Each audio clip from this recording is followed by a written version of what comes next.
unsa pa may dapat atangan sa mga katawhan? Yes, today, actually, after the presentation, they will be having their photo shoot. It's a 2-day photo shoot. They will be roaming around our beautiful city, sa Ozami City. And then, we will be judging them accordingly because our criteria for judging is not only during the event, which is this coming July 14, but also their character, their attitude during the practices, as well as sa ilahang presentation, especially karon. So, it's a kick-off na gyud sa pinaka-highlights sa atong 76th Charter Anniversary, along with the schedule of activities nga sa umaabot starting July 5 until July 16. Unsa kay kalahian karon sa Miss Osamis dato sa niaging tuig? Yeah, niaging tuig, that was very extravagant. It was bodacious because we are celebrating the diamond of Ozami City. Now, we are continuing the legacy, we're continuing the tradition. Now, we are empowering and we are displaying the beauty, not only the outside but also the inside of what is an Ozamisan is all about. So, one of pinaka-purpose nga nung we always kanang empower our women, we empower our youth, and it's our way of saying that Ozami City is a better place.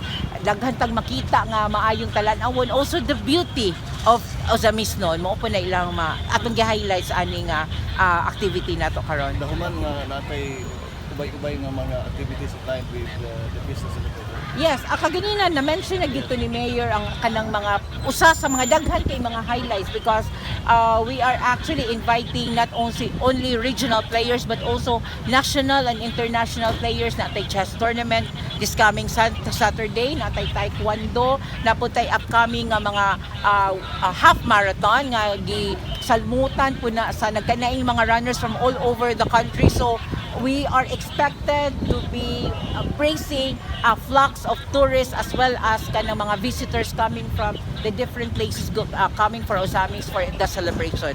So we must brace for it. We must always prepare our warm smile, our big smile, and our hospitality for The that. economic activities itself.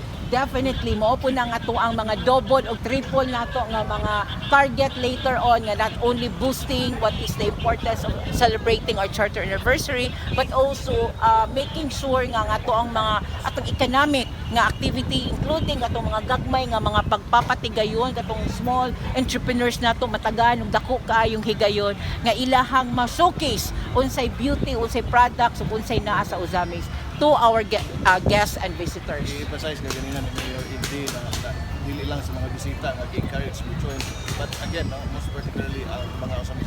Definitely, not only the employees, the families of Team Ascenso, but also the entire Ozamis noon. We must showcase, we must show our visitors this coming July 5 to 16, how we are welcoming and how hospitable Ozamis noon is. And mo ang mensahe sa tanan pagdapit. Yes, dili lang sa ato ang tibuok Ozamis noon nga nagtanaw na daminaw karon, but also I would like to invite our mga kasigpit nga mga municipalities, provinces ug cities sa Region 10, the Northern Mindanao, entire Philippines nga the Ozami City is celebrating 76th Charter Anniversary and we are actually commemorating the tradition of being a true Ozamisnon that is bountiful in heart, beautiful in spirit, as well amazing people and amo ma-showcase kung unsa ka asensong Ozamis dili lang makita sa ato ang tourist spot, ila makita sa kagwapo sa Ozamis but also the warm welcome of the people nga grabe kalahi na gyud sa una pa and 360-degree turn gyud ta on how Ozamis is right now compare nato before. So please do visit and be part sa biggest celebration this year sa ato ang probinsya, the City Charter Anniversary of Ozami City, come July 5 to 16, 2024. Maraming salamat. Thank you very much. Yes.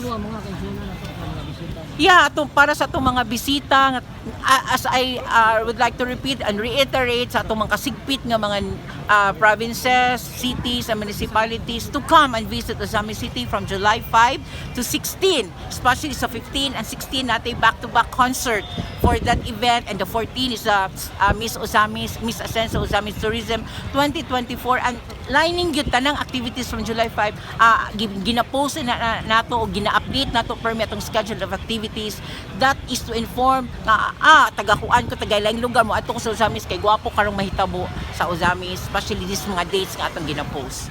So please stay tuned and we are always welcoming you always sa ato ang celebration sa City of Ozamis. Kutsal, July 5, magsugod, tuloy-tuloy na nito. Yes, July 5. Ang pinaka-sentro gyud sa activity sa Wellness Park, but the 15 and 16 sa ato ang mga back-to-back concert nga gikan gyud sa kauluhan ang atong mga guests, mga banda will be held here in City Hall for the space nga tungod sa kadako, and then ato pong masecure ang bulk sa mga katauhan nga coming for that event 15 and 16. But the rest of the activities sa Ascenso Wellness Park nato ipahigayon og sa amphitheater, especially Miss Usamis, which will be this coming Sunday, July 14, 2024. Thank you, Kuya. See you all. Thank you very much. Thank you.